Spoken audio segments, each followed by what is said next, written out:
Hello, Smitha vlog സ്റ്റാറിലേക്ക് സ്വാഗതം. Channel ആദ്യമായിട്ട് കാണുന്നവരാണെങ്കിൽ സബ്സ്ക്രൈബ് ചെയ്യണം, ഷെയർ ചെയ്യണം, ലൈക്ക് ചെയ്യണം, കമൻറ്റ് ചെയ്യണം. നമുക്കിന്ന് കണവ കൊണ്ടുള്ള ഒരു കറി ഉണ്ടാക്കിയാലോ. അതിനായിട്ട് ഞാനിതവിടെ കുറച്ച് കണവ എടുത്തിട്ടുണ്ട്. നല്ലതായിട്ട് വൃത്തിയാക്കി എടുത്തിട്ടുള്ളതാണ്. ഇത്രയുണ്ട്, കണ്ടോ. ഇനി ഇതിലേക്ക് നമുക്ക് ആവശ്യമായിട്ട് വേണ്ടുന്ന സാധനങ്ങൾ: ഒരു സവാളയും ഒരു പച്ചമുളകും അല്പം കറിവേപ്പിലയുമാണ്. ഇത് നമുക്ക് ചെറുതായിട്ട് അരിഞ്ഞിടാം. നമ്മൾ തോരനൊക്കെ അരിഞ്ഞിടുന്നത് പോലെ സവാള ഇതിൽ ചെറുതായിട്ട് അരിഞ്ഞിടാം. പച്ചമുളകും അരിഞ്ഞിട്ടിട്ടുണ്ട്. ഇനി ഇതിലേക്ക് നമുക്ക് അല്പം നേരത്തെ എടുത്ത് വെച്ചിരുന്ന കറിവേപ്പിലയും കൂടെ ഇട്ട് കൊടുക്കാം. ഇനി അടുത്തതായിട്ട് നമുക്ക് പുളി ആവശ്യമായിട്ടുണ്ട്.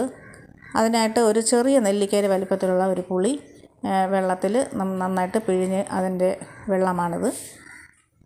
ഇനി അത് കഴിഞ്ഞ് നമുക്ക് ഇതിലേക്കുള്ള അരപ്പ് തയ്യാറാക്കാം. അതിനായിട്ട് 1/4 കപ്പ് തേങ്ങയും 1/4 ടീസ്പൂൺ ചെറിയ ജീരകവും 2 അല്ലി വെളുത്തുള്ളിയും മഞ്ഞൾപ്പൊടി 1/4 ടീസ്പൂണും മുളക് പൊടി 2 ടീസ്പൂണും കൂടെ ചേർത്ത് അരച്ചെടുത്തിട്ടുള്ളതാണ്.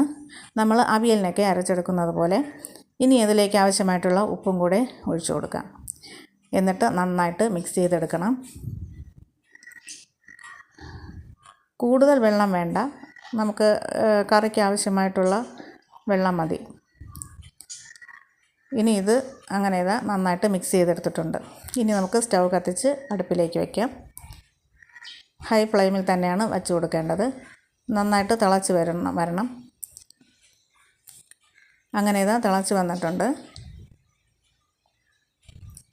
തിളയ്ക്കണത് വരെ നമ്മൾ പൊങ്ങിക്കളയാതെ ഒന്ന് ശ്രദ്ധിച്ച് വയ്ക്കണം.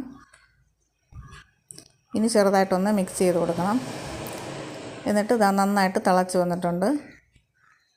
ഇനി തീ അല്പം ഒന്ന് കുറച്ച് കൊടുത്തിട്ട് ചെറിയ തീയിലിരുന്ന് വേകണം.